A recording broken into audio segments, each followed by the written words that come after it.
bayyaatuu kabajamtoota fi jaalatamtoota matii Aliyeetu kan taatan marti keessanuu akkam jirtanii akkamiyyuu kana geessanii galanni Waaqayyoof haa ta'u. Kana viidiyoo haaraa qabadheesnee dhiyaadheera. Haala kamiin lukkuu hojjechuu dandeenya kan jedhu irraa kooti.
Andi.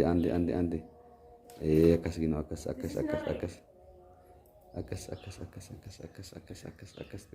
Xiqqoo. Sanaan booda immoo manaan kaasamu. Abiyyi.